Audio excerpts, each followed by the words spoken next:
Assalamualaikum warahmatullahi wabarakatuh. Perkenalkan, nama saya Nabila Nurlita dengan NIM 200903606 dari program studi S1 Teknik Industri Universitas Mula Warman. Pada kesempatan kali ini, saya akan mencoba untuk membahas dan menjawab 5 pertanyaan dari studi kasus Marxline. Sebelum kita membahas 5 pertanyaan mengenai studi kasus Marxline, ada baiknya dulu kita membahas mengenai Marxline. Marx merupakan sebuah perusahaan perkapalan terintegrasi asal Denmark yang aktif pada pengangkutan kargo via laut dan darat, serta menyediakan layanan terkait seperti manajemen rantai pasok dan operasi pelabuhan. Marx telah menjadi operator kapal peti kemas dan kapal pemasok terbesar di dunia sejak tahun 1996. Untuk pertanyaan pertama, mengapa model bisnis Marx kompleks? Karena Marx develop a global shipping management system, ini tidak hanya memiliki kapal sebanyak 600, tetapi juga 2 juta kontainer yang berpergian ke 350 pelabuhan yang berada di 121 negara. Pertanyaan kedua, apa peran sensor IoT dalam sistem Marx? Marx develop a global shipping management system sekarang sudah modern dan dilengkapi dengan sensor yang memberi Marx membangun sistem digital di seluruh perusahaan yang dengan mengoptimalkan rute pelayaran, memanfaatkan kontainernya dengan maksimal, dan meningkatkan pelayanan kontainer. IoT dalam sistem Marx membantu untuk memantau lokasi, suhu kargo, dan peluang untuk memantau perawatan karena setiap akhir perjalanan dari kontainer tersebut harus didinginkan. Pertanyaan ketiga, mengapa pelacakan kontainer kosong sangat penting untuk operasi yang efisien?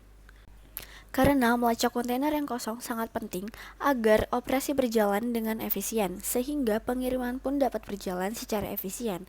Jadi, Marx ini menggunakan data dan analytics untuk mengotomatisasi dan mengoptimalkan di mana kontainer kosong pergi.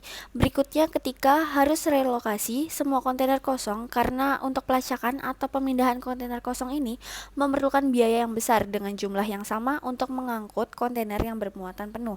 Marx juga sangat perlu secara otomatis memastikan agar operasi menjadi efisien, bahwa kontainer itu diarahkan ke mereka atau wadah tersebut dikembalikan kepada mereka sehingga mereka memiliki stok itu untuk keperluan tanpa harus berpergian terlalu jauh. Jadi, Hai, Marx ini kembali lebih lagi bersama memilih Boxman. mengangkut kontainer yang penuh, yang mana Perkembangan mereka perusahaan akan pelayaran mendapatkan semakin untung pesat, penuh dari kontainer yang jumlahnya penuh pun tersebut semakin meningkat. daripada Meski kontainer yang begitu, kosong tetap tanpa saja ada profit. beberapa perusahaan. Untuk pertanyaan keempat, apa budaya berbasis data yang coba diperkuat oleh Marx? Optimasi Marx yaitu perjalanan membutuhkan komitmen yang kuat dan budaya berbasis data didorong prinsip-prinsip budaya yang sangat kuat di dalam diri kita dan memiliki budaya yang mencakup nilai-nilai inti yang paling jelas yang dalam pekerjaan sehari-hari yaitu rendah hati, sehingga selalu terbuka untuk ide-ide orang lain, yaitu data di mana Marx mendorong budaya yang mereka gunakan. Jadi mereka membuat rencana kemana kota kosong atau kontainer kosong tersebut pergi. Selanjutnya, mengambil lokasi kontainer dari sistem secara otomatis di mana kontainer kosong harus dioptimalkan pemanfaatannya. Untuk pertanyaan terakhir, mengapa Marx ingin memberi pelanggan mereka akses ke sistem yang mereka miliki? Jadi, masa depan yang ingin diberikan oleh Marx merupakan analitik dan data ke pelanggan mereka dengan memberi mereka lebih banyak wawasan dan kontrol atas rantai pasokan mereka sambil menciptakan aliran pendapatan baru untuk Marx. Karena Marx ingin memberi pelanggan kontrol yang fleksibel yang memungkinkan pelanggan tersebut mengakses sistem untuk melacak kargo secara langsung dan untuk memesan kontainer untuk digunakan rencana produksi mereka sendiri.